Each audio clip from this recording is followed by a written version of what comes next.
You're listening to the Kristof podcast, a podcast where I have conversations with inspirational people. My name is Chris, but my family calls me Kristof. My goal is to have as many conversations as possible with people who have forged their own path by pursuing their dreams, making them a reality, all the while emitting positivity and sharing this knowledge with others. I seek these people out and share this information with you, proving to the world that you can do what makes you happy and do what you want for a living while being a good human being. We'll talk about careers, but we'll also cover any story that inspires. Let's do this while helping each other. Thanks for listening. I'm happy you're here.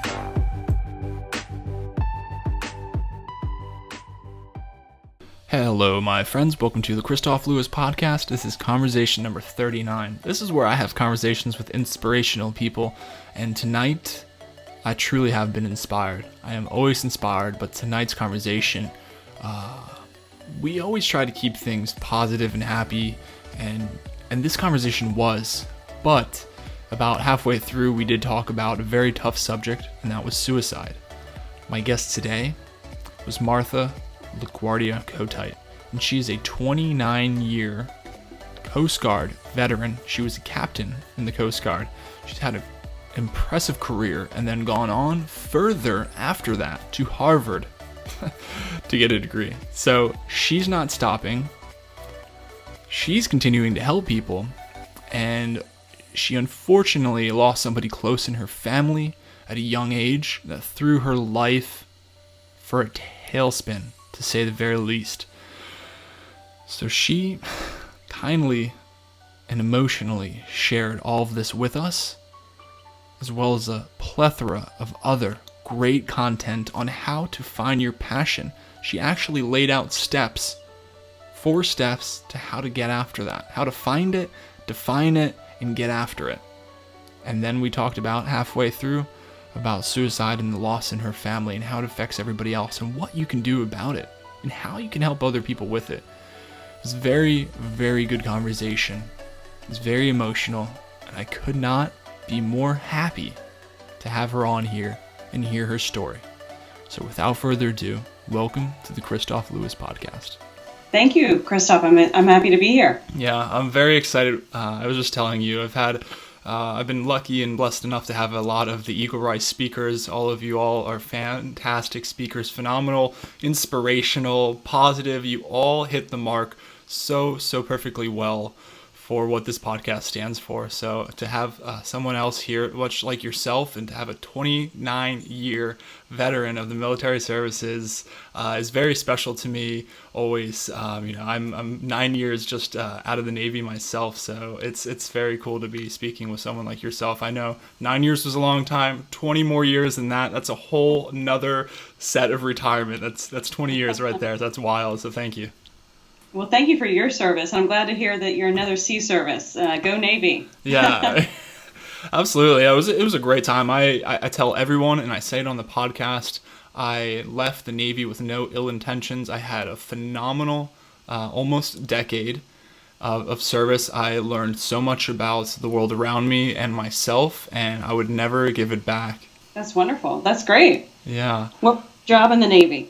So I was an electronics technician, which was great because I was able to do pretty much anything. You know, I've done anything that deals with electronics, literally, and a lot of information technician stuff as well. So it's a very versatile rate or job. For those that don't know, the rate is the job in the military, or in the Navy at least. So it was very versatile. I was able to do very much and pretty much go wherever I wanted to, and that was much of what I liked about it, to be honest. And I see, I've read a lot of your biography, everything written about you, and you've done obviously quite a bit of traveling yourself. One of the many reasons I wanted to speak with you is because of this amazing career that you had. You've literally blasted the path away, I think, for so many people, setting a great example with everything that you've done. I mean, you've written very successful books, and you've had a plethora of amazing and motivational speeches that you've given, and this is someone I wanted to get into the mind of and be able to talk to personally. And I'm very excited to kind of get into some of the things that you talk about, resiliency, and you've even spoke about suicide and leadership and all these things that a lot of us deal with. One thing I noticed, apart from everything I've said already, is that you don't just deal with one subject. What I've really liked about you is that you talk about a lot of different subjects, and I like that very much. Well, thank you. And yeah, I think each subject is close to my heart, either through a connection I've made with people or an experience. And same with my books. I've been driven, there's sort of a calling to be a storyteller. And my service in the Coast Guard has enabled me to explore a lot of different aspects of life, meet a lot of different people. And then in turn, I've been wanting and have been writing about these unsung heroes, which has also given me the platform to become a speaker, which I never dreamed would be part of that package. So it's just really exciting, and I feel very blessed. Yeah, it's funny how that works. It's funny how it works out. Just like you just said, you were writing, and then it turns out that now you're a motivational speaker, and it's just. You do one thing, you get started, you do something that you're passionate about and that you really enjoy and subjects that you care about. And as you do it, it evolves into new things that you never thought manageable. And I think a lot of times, especially in your case, from everything that I've seen that you've done, it turns out to be not only just so much more, but you become so more impassioned, and this little flame that you ignite it, or this little spark that you ignite it, just keeps on growing and is able to evolve in all these things. And you're so, and another thing is you're so geared towards not only all the subjects that we've said, but all the underlining subjects aren't just speaking. Like, I was talking to Brian Fleming, is you don't just speak to speak and just speak to tell your story. You speak with intention, and you speak with your intention to helping other people. And that's what you're all about. And that is the epitome of this podcast. It's about not only things we were discussing, positivity and motivation and inspiration and all these terms that can be generic and can be overused. But I mean, yes, I love talking about those things, but I want to talk about people that have these deep-rooted subjects that they talk about, that they truly care about, and then they speak with intention, and then underlying all of that, all wrapped up in the one, they help other people. Like, they want to help other people from their past experiences, because I know you've had, your fair share of past experiences, and that's what makes it not easier to talk about, but gives you more variety to speak from. Absolutely. And I think the things that I've experienced are relatable to many people, because we're all, in the end, we all go through struggles, all go through transitions, and it's how we get through those. And one of the things that I've discovered through writing my women book, which is called Changing the Rules of Engagement, is, and actually these women that I wrote about inspired me to achieve my bigger dream. So from that book, I came up with this idea in collaboration with the lessons that I learned from writing these stories that also fit into my life, how I can relate, is, hey, dream your bigger dream. So I always think, gosh, what if I was a teenager? Put me back in high school. What would I have dreamed then? And it's never too late to dream your bigger dream. But imagine if you go beyond what you think is possible. Yes. To what you think is like really amazing. Gosh, if I could only do that. And then I talk about the 4 steps to get there. So it's doable. Absolutely. And I'm a living example of that. And I probably, took way too many years to get to where I am. Whereas, like you said, if you have the knowledge of the path, and if you have that mentorship, and someone that said, hey, here's how you can do it, like these 4 steps, which I can share if you want. Yeah, absolutely. We should get into that. Absolutely. Okay. Well, I mean, because that's what the beauty is about what we're doing right now, just having this discussion, because I forget who it was. It was 2 conversations ago, unreleased as the time we're recording this, but he was saying, man, it was very something similar to what you had said. He said, if I had this when I was, in my teens or my early 20s, wow, my life, my trajectory would have just changed by so much. And it resonates with me personally too. I feel like if I would have had some of these mentalities, or I would have had these type of mediums in my life, even a decade ago, things would have changed so much. But that's, I think, a huge stepping stone, or a huge reason, not a stepping stone, but a huge reason why you and I do what we do, and why that gentleman does what he does, because now we've learned these things. And maybe it was late, but I think at the same time, it's perfect timing, because maybe we wouldn't be so fueled or so ignited and impassioned and empowered to do this and help others because we want to help them at a younger age or at any part in their life. So I think our life is the way it is now, and we've done everything we can do up to this point. So because of this point, because maybe we think we're late, we are even more empowered and more impassioned to help these people. I don't know. All I know is we've done what we've done up to this point, and there's no changing that. And now we have the power, and we have all these beautiful mediums, these fast internet speeds to be able to have these real-time conversations and teach others. Okay, so the first step to achieving your bigger dream is first of all, realize that we're talking about a dream that's bigger than what you think you can achieve, but you'd really like to see it and realize it. Yeah, that you think is impossible, that you never thought was on the board of possibilities whatsoever, to be clear, right? Just something you think you've seen in the movies or completely unobtainable. Exactly, good word. So something you think might be unattainable, but there are 4 steps to make it attainable. Sure. And the first step is to be vulnerable. Now, when I say be vulnerable, I'm not talking about in the sense of where someone can hurt you. I'm talking about being vulnerable in your mindset. So when you open your mind to think and to absorb new information, to hear something different, to listen to someone, then you're exploring things you haven't thought about before because you're open to that. Mm-hmm. And so when you're open to that, and you're exploring the things that interest you and that you would enjoy doing, you can identify your bigger dream. Because a lot of people say, I don't even know what my bigger dream is. I'll be honest with you, a lot, and I saw it a lot in the military. Of course, everybody I worked with was gainfully employed, whether they liked it or not at the time. But one of the, again, reasons that you've just reminded me that I started the podcast is because not a lot of people were necessarily happy what they were doing. So I wanted to discuss this with people like yourself and everybody I've talked to so far about being like, well, where do you go if you don't know? Like you're saying, dream about something you don't think is obtainable, but what if you don't even know what that is? What if you don't even know what you want, but all you know is that you're not happy where you are now? Exactly. And I think a lot of people find that, especially when they don't necessarily have the life experience. Maybe they're just starting out, or they felt that they had to do certain things along the way and fear taking a step in a new direction. So that's where the vulnerability comes in, is by allowing yourself to look, listen, feel, hear, discover. It's discovery is what vulnerability is. And so in that discovery moment, you take notes. What do you like? What do you not like? Where do you think? Where would you want to go? How do you get there? Those kinds of exploring discovery modes, discovering your beyond, lead you to your bigger dream. Sure. So in that mode of vulnerability, you'll identify what your target is. And maybe it's 2 or 3 targets. So write them all down. Yeah. And I'm such a huge advocate of that. Right. So, and that's step 2.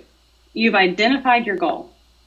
So here's an example of that. Okay. So I told you I wrote the book about women. Yes. And called Changing the Rules of Engagement. And from that, I had already had a very successful career in the Coast Guard, but hearing their stories, I thought, I've done nothing. I don't even measure. Yeah. And here I am, exploring these amazing women who did these incredible things. It can be tough. It can be tough to compare yourself to people. I mean, but you never, in my opinion, you never want to sell yourself short, because I mean, you had an amazing 29-year career, and that is, like I said, I just did 9 years, and that was a long time. That was a decade. You've done 3 times that. So what you've done is amazing, but I think it's healthy to compare in a sense of like, hey, just like you said on your first point, well, I've done this, well, they've done this, well, I'm still doing really good for me, but I definitely know that this is a possibility now because somebody else has done this, so that I know that I can push even harder and obtain that what is obtainable or unobtainable, right, or what I thought was unattainable. Exactly. So you're inspired by people who have met challenges and were the first in their path, or that's so something inspiring. Incredible. Yeah, I know. Yeah, so they were they had their own bigger dream. Yeah, absolutely. And so by me witnessing and getting to know these other women, I felt that I paled in comparison. While I was very proud of what I had done. Yeah, of course. And yes, I've overcome risk and challenge. But at the same time, I realized I got to get going. What is my bigger dream? So we did this little exercise in a networking group that my friend and I started. We asked each other, what is your bigger dream? What is one thing you've always wanted to do that you haven't done yet? And guess what? When the tables were turned and someone asked me that question, I was like, oh, I have to answer that question. I'm no longer the one asking questions. Yeah. I'm just asked. And so my answer was, and it's very interesting, if you're asked a question and you have to answer it honestly, the first thing that popped into my head was, I need to get my master's. I want to get my master's in journalism so that I would validate for myself all these things I'd learned on my feet about being a writer, about giving interviews as a spokesperson for the Coast Guard from, national and international media, New York Times, you name it. I've been out there. Yeah. But when I looked at who I am on paper, I didn't have that master's. And I had tried, a couple different times, but never got picked up through the military. It was always some other person. Yeah. And I was an alternate. So I thought, my bigger dream is to get my master's in journalism. Where am I going to get that? Yeah. So after that meeting, I went back and did some research. And I was trying to find something close to me. And I don't live in a big area like you do. I'm in a small town. Yeah. And on a whim, I was like, what does Harvard offer? So I looked up Harvard, and guess what? They have a master's in journalism that I could get going part-time to the campus. So I spent a summer in Cambridge. Oh, darn. Yeah. And then I did the rest online. Wow. And I achieved it. I did it. Wow. That's amazing. I mean, and to think that just came from bouncing the question back off yourself, but it's good that you said yourself a very important point to make is that you sat down, you had a support group, and so you had somebody that you're able to talk about these desires and these dreams and these goals and these aspirations and all of these things that you want out of life. It's very helpful for me to talk to somebody like that. So when you have the ability to create a group or just one other person or somebody to reflect those questions back onto yourself, because you can ask all the other people, and maybe sometimes we're in positions where we are the ones giving the advice all the time, but maybe we're not the ones that we have somebody that are asking the questions that we need to hear, so that only when your friend asked you this question did you realize, man, I really want to do this, and this is something I wanted to do for a while, so let's get after it. Like, I can do this. And yet again, you've proven another point and another pillar that this podcast stands on is thinking about, wow, these other people did that. I've always wanted to do that. I never thought it was on the table. But, now I'm thinking about it again, and I know absolutely 100% that I can do this even before you started. So let's get after it. And let's do it. And then here you are telling me all about this and how it's already done. And to me, that's incredible. Thank you. Thank you. And so basically that's just a little sea story, if you will, about how I was vulnerable. I had to answer the question that I was asking other people to answer. I identified what my target was, and I figured out the steps to get there. So that, with that team of supporters, like you're saying.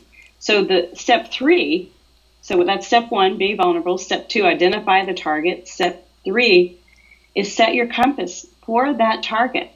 How do you get there? And talk to experts if you have to, or other people in the field. And then step 4, guess what? Do it. I love it. You're defining it, or you're defining it, because we talked about not a lot of people knowing even what they want to do. And so let's go back to all the way to the beginning real quick before we finish up the steps here. But so if somebody has no idea even what their hopes and aspirations, I mean, you said write things down. So I just want to recap real quick. So they should just write things down, because I've had this conversation with people before. Say, well, let's not overthink this. What are some things that you really like to do, or even things that you said? What are some things that you've always wanted to do? And then just write those down, and then go forward from there. And I think talking with people, like you said, it can be a collaborative process. Yeah, it can help jog your not jog your memory, but help bring up ideas that you maybe didn't know that could be brought to the surface.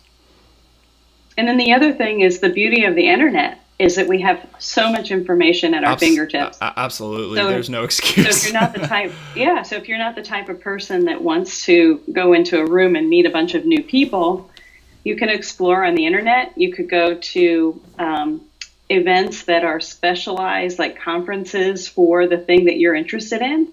And you could be one amongst hundreds and walk around and hear and listen. Yeah, absolutely. But I think the important thing is be willing, back to that vulnerable moment and place in life, to get to that bigger dream. Yeah, be willing to take a risk. Absolutely. And know that, everybody's scared.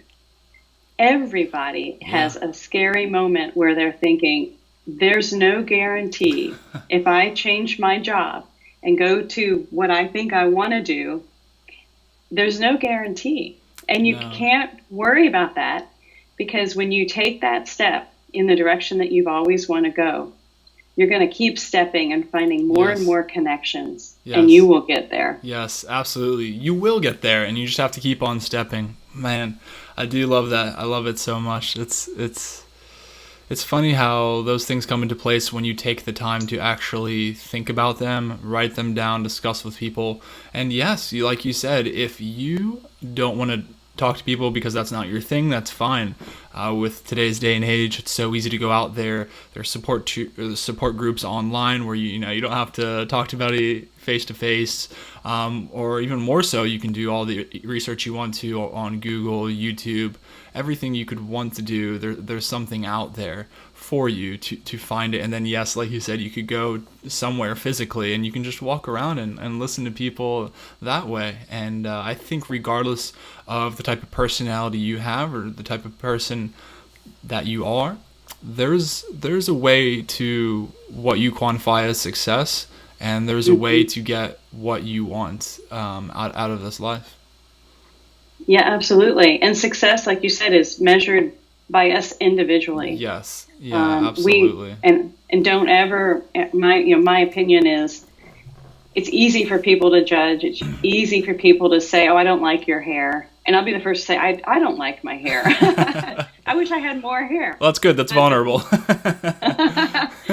Right. But the point is, it's hard and it's been a struggle for me, to let things, run off at my shoulders. This hurtful comments, the moment where you wanted to cry, the moment where you felt like you failed, or we're human beings, you didn't meet expectations. It's tough. Everyone has those moments, and it's okay. But just keep, going with who you are, because everyone has been given a beautiful gift, and that's the gift of life.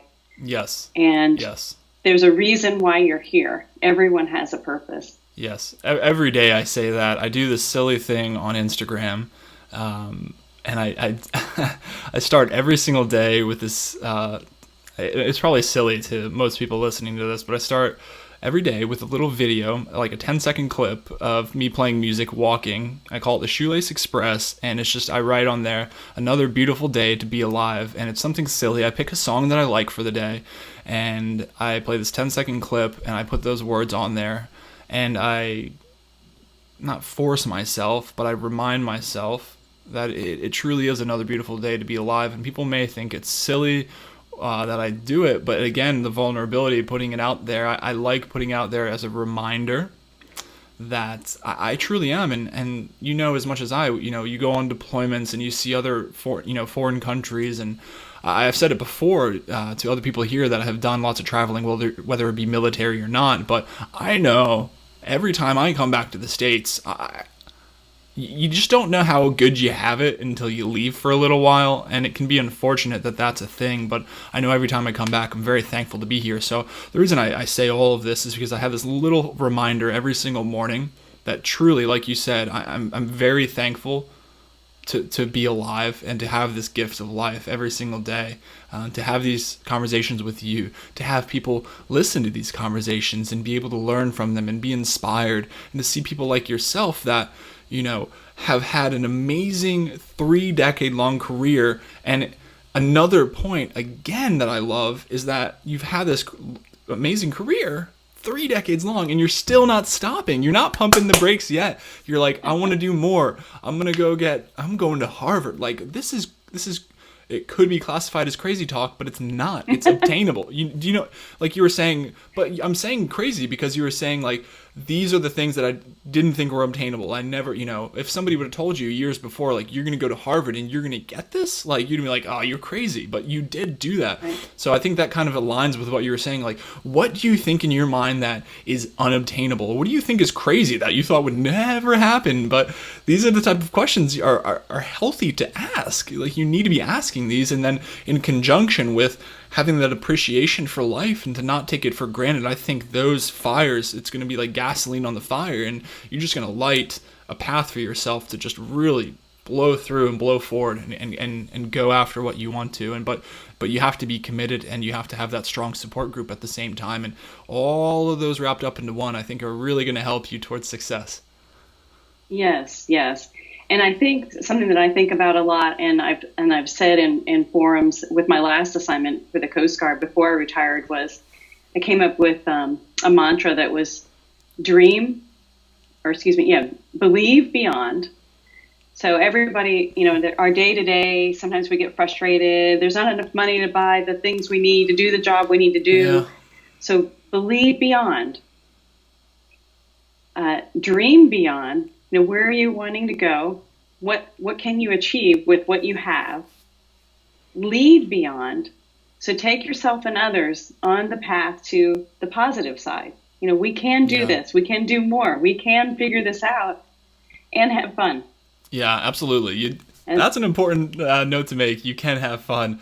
Gosh, because right. I tell you, surrounding yourself with the right people, and you can have, I always joked about, you can have especially in the military, this may resonate with people, but you can have a really bad job, a not so fun job, a really monotonous job that you really don't want to do. But if you're surrounded with the right people, you can really have a fun time doing it. But if you are going out there and you're trying to actively engage your dreams and these hopes and these things that you thought were unobtainable, and you're having fun at the same time, that's a good place to be. That's a really mentally healthy place to be. And I think that when you go for these things, you get kind of giddy when you're like, man, I never thought this was obtainable. And I'm starting to, you like look around, you're like, am I really doing this? Am I really going after this? And you're like, yes. And I think just starting that momentum, start it rolling forward is very addicting in a sense too. Whether you're chasing, the college that you wanted, the degree that you wanted, or if you're trying to get mentally fit or physically fit or whatever you're doing to try to better yourself, once you start going after it, you start going to the gym, or you start reading books and you've always wanted to read books, or whatever you've done, I think once you start it, you're like, all right, I kind of like that I'm doing it, and let's continue doing it. Yes. And be patient. It's important to be patient with yourself and be persistent. And I find, a lot of times I'll get off track.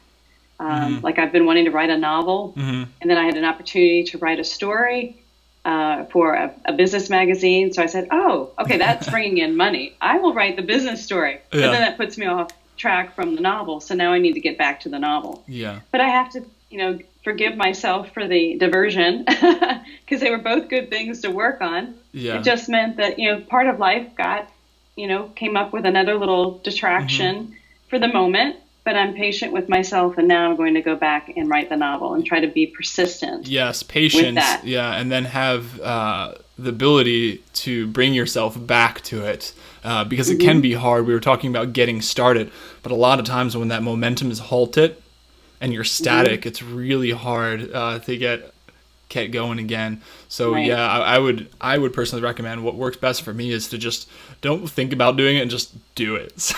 So yes. Just start writing or somebody, like I was just talking like a couple nights ago, and I was talking about New Year's resolutions, and I think this conversation is going to come out. Yeah, this will be in the new year.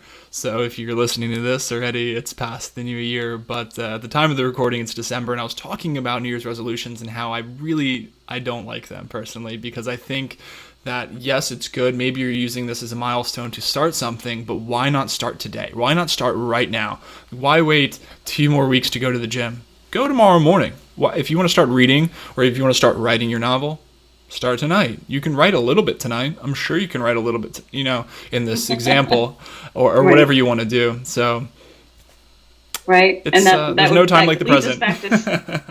Yeah, that leads us back to the last step of getting to your bigger dream is just do it. Yeah, exactly. And if you get sidetracked, just know you can be patient with yourself and come back to it. But really try to persist and go and keep going. Yeah, patience is very important, and I'm glad you brought that up, because you can have all these factors and direction that we've spoken about, but patience is key, because you need to not get overwhelmed. You need to not get frustrated with yourself, because life will throw those wrenches. I mean, this was a good wrench, if you will. You said it was a money-making opportunity, so it was, it was a fiscal priority in that moment.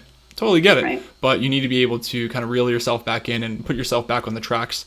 And again, be persistent and follow up on that. But at the same time, I always talk about not being, and we've talked about it together here too, but, going after what you really want, and sometimes you want to have that resistance, because that resistance helps form who you are, and you want to take on more than you think you can handle. But at the same time, you don't want to take more than you handle where you're getting frustrated to the point where you just want to call it quits, right? You have to kind of find that just a little bit past comfortable place to where you're hitting a little bit resistance, where you are gaining a little bit traction, and you're getting that, like, oh, I'm seeing results doing this, or yeah, I'm starting to read a little bit, or I'm starting to write my book a little bit. So you're pushing yourself but past a little bit of uncomfortability, where you're still making progress.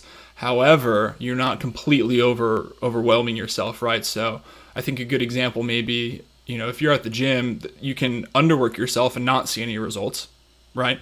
Some of those people that you go to the gym and you're like, wow, they've just been talking the whole time. Or you can go to the gym and you can overwork your muscles, and it can be very bad. So you can atrophy your body and your mind, and then you can overwork your body and your mind. And I think both are completely and 100% detrimental, and you just have to find that place that's a little bit past your comfort zone. And that's probably life balance then. Exactly. Yeah. Mm-hmm.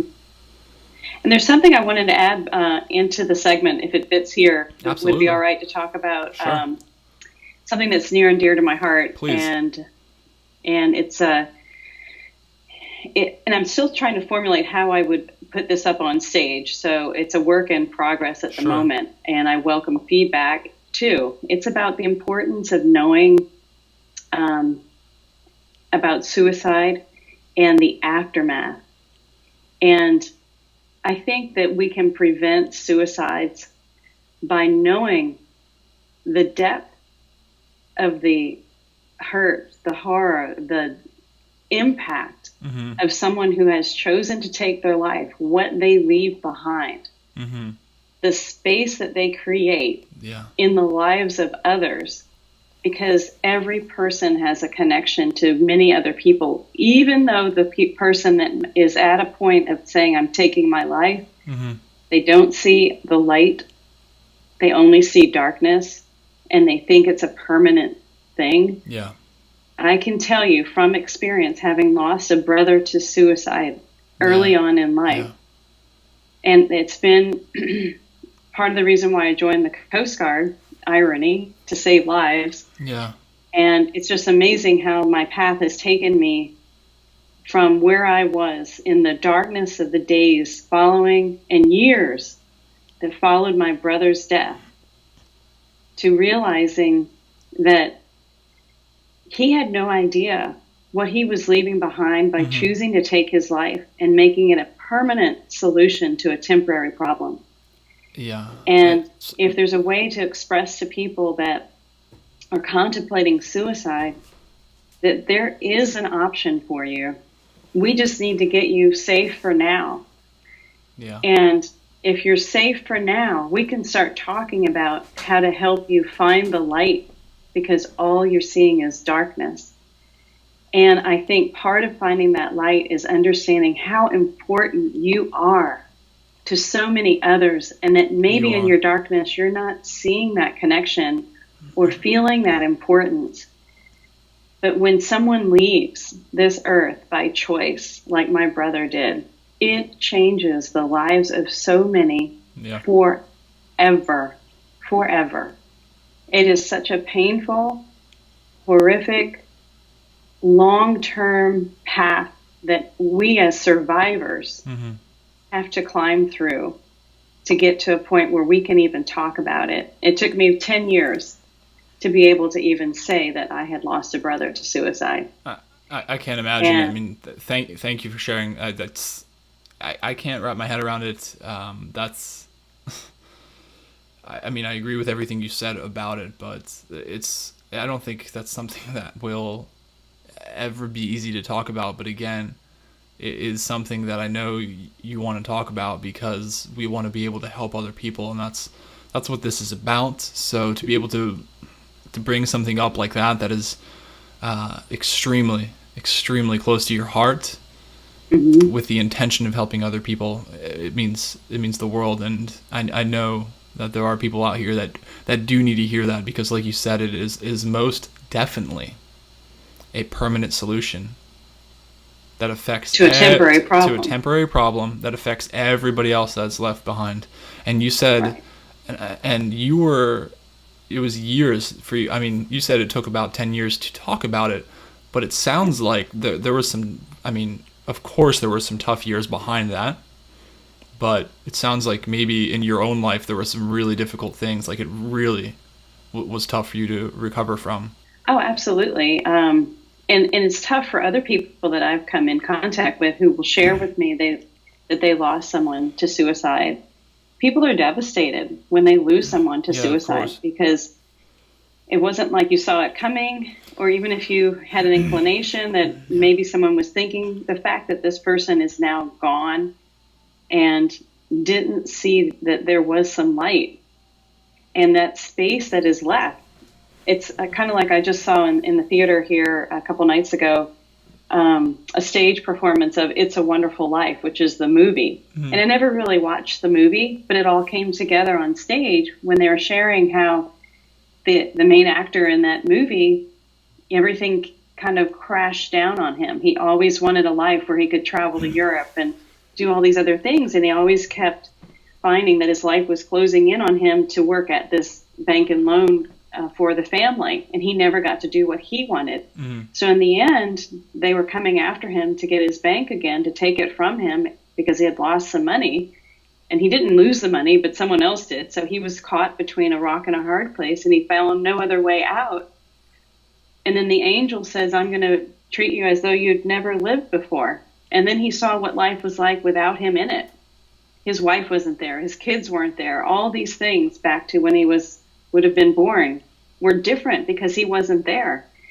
And so that movie finally, made sense to me, because I was able to watch it. I couldn't leave the theater either, right? But the point is that you don't know the difference that you make. Yeah.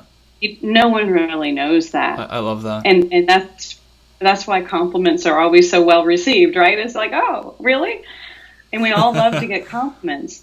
But at the same time, I'm trying to make lighter of a dark, very, very sensitive subject. But I just want the message to be clear that everyone has a purpose.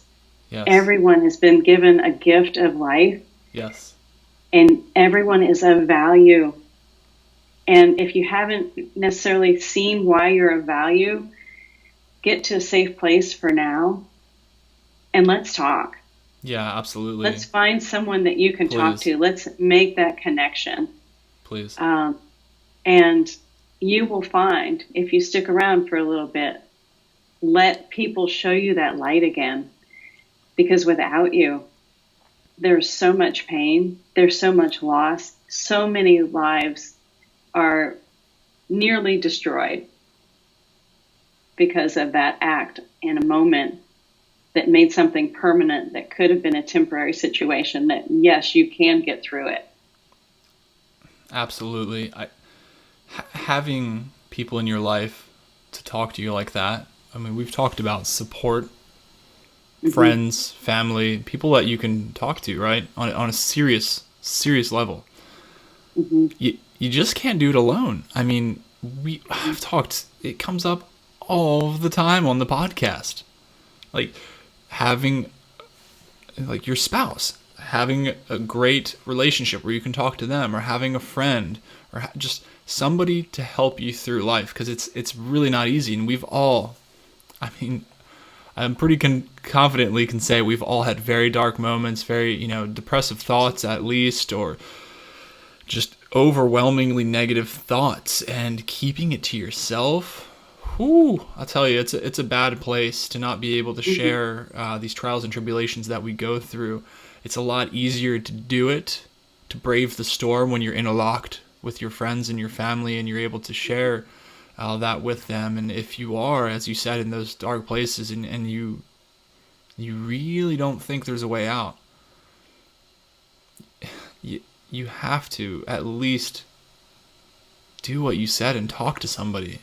And even if it's someone that you don't know, if it's a distant internet connection, a phone call to the helpline, there's a suicide prevention helpline. And that's such an important point to make, even if it's someone you don't know.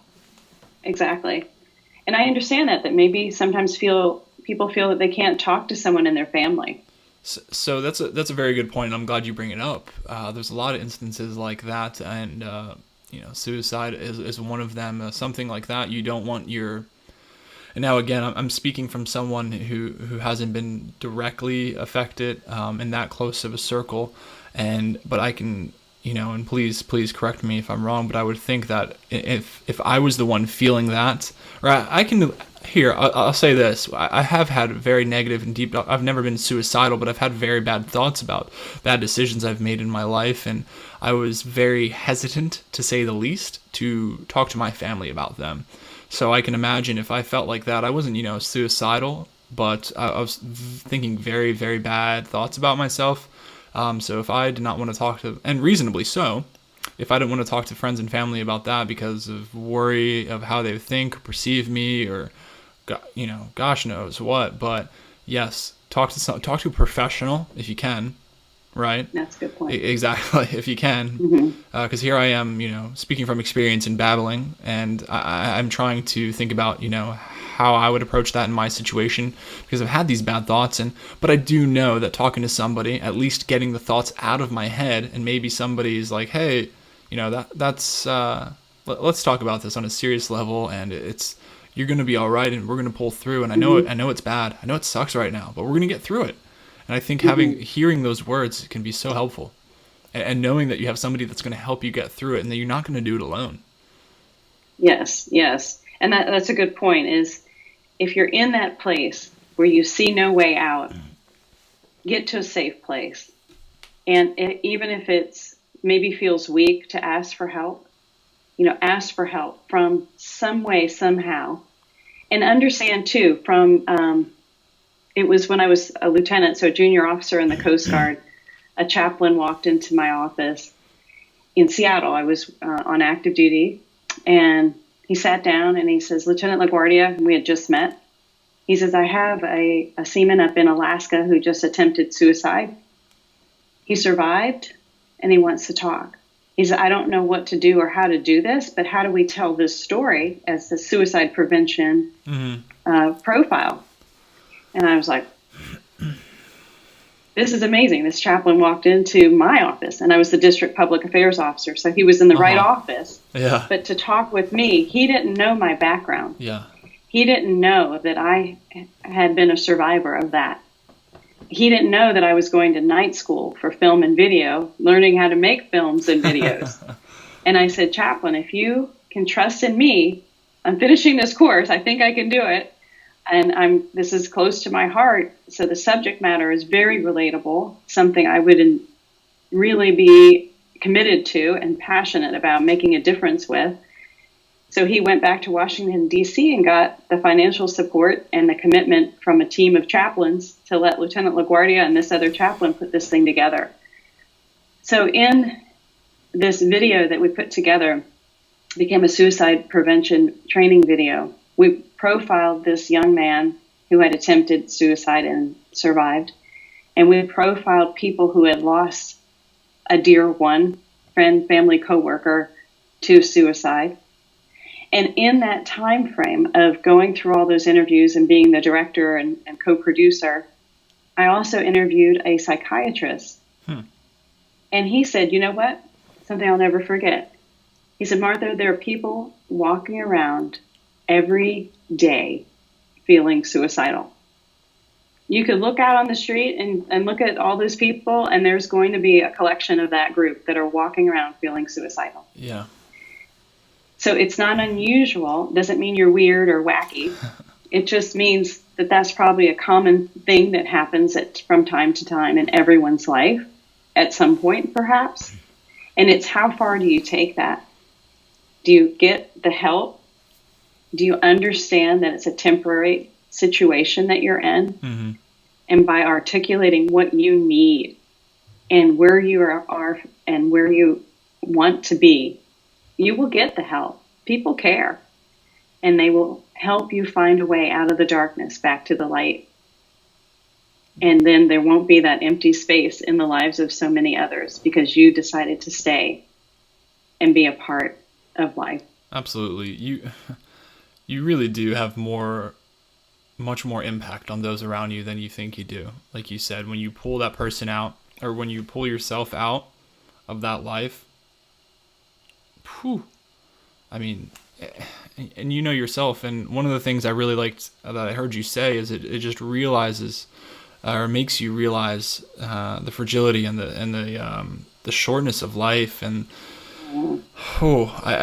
it's when you go through these excruciating moments in life, or any type of really resistance, it really makes you understand the full gravity of everything that we're here and experiencing. And when someone's pulled out of your life, yanked out of your life, and it sounds like it was, you brought up two instances. It can happen unexpected, or it can happen where you kind of may predict it. But in your situation, it sounds like it was a little bit more unexpected.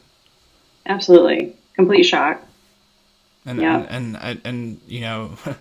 neither is worse, neither is better. They're both horrific because they both have the same ending point, and they both still create that huge void in everybody's life. But because of people like you, and you're going out there and you are having the courage and the vulnerability, which you spoke about, to talk about that, and then people hear this, and then it just spreads, and somebody tells somebody else that they heard this from you, and that's what needs to be said. You need the courage, and you need that vulnerability, whether it's suicide or whether it's divorce or any terrible things that happen to your friends and your family and just to life in general, which happen more often than we would ever want, of course. But when you go out there and you speak about it, it truly does help other people. Mm-hmm. Absolutely. And just remember, you're not alone. We're not alone in this world. No, not any one bit. Hey, on the exciting side, I got to share with you, I just completed my first book, So Others May Live. Interesting title, right? Yeah, right. Interesting segue. That title is the motto of the Coast Guard rescue swimmers. So the rescue swimmers on their patches and emblems and what they do is so others may live. So I used their slogan for the title of my book about 14 legendary rescues. And the book has been an award-winning book, and it's been out for a while. And I just decided I'll make it into an audio book. So I just finalized the audio today. Oh, wow, really? Congrats. Yep.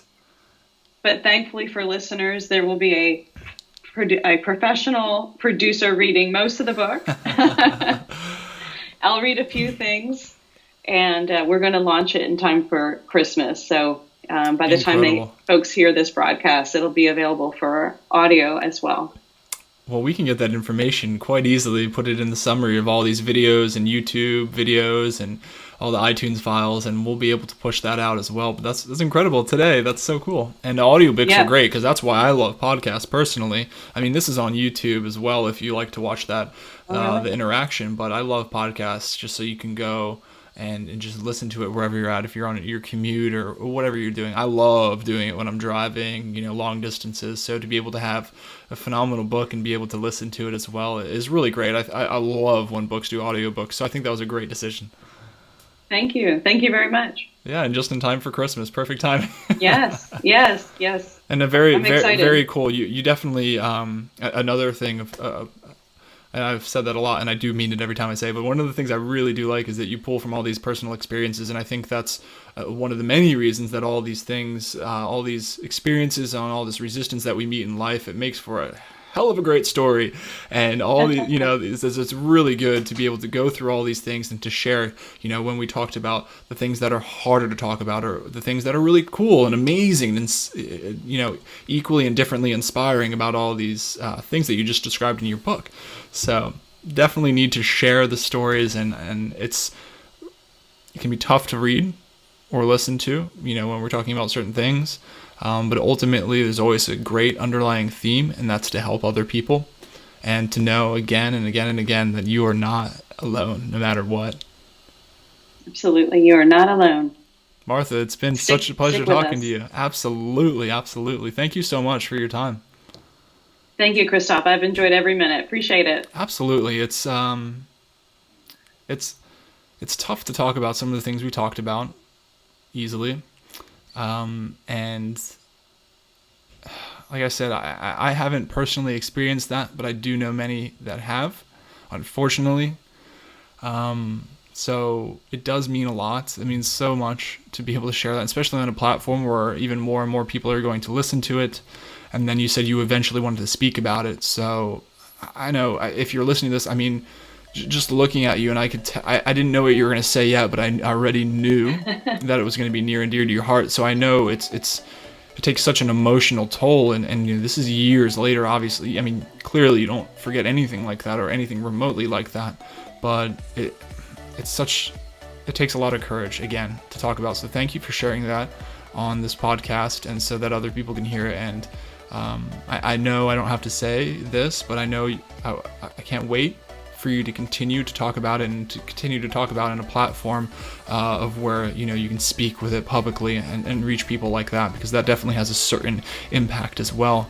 But ultimately, my long-winded point here is just thank you. Everything that you've said, I'm very appreciative of, and I know it's very vulnerable, and I love how you brought that up, and it really shows in how you speak, because of the things that you talk about are very near to your heart. So thank you. Thank you very much. Well, it was a pleasure, and I look forward very much so to looking out for your books and continuing to watch your speaking and your journey. Thank you so much for your time, Martha. Thank you. You're the best. Thank you. All right. Thanks. See ya. Bye.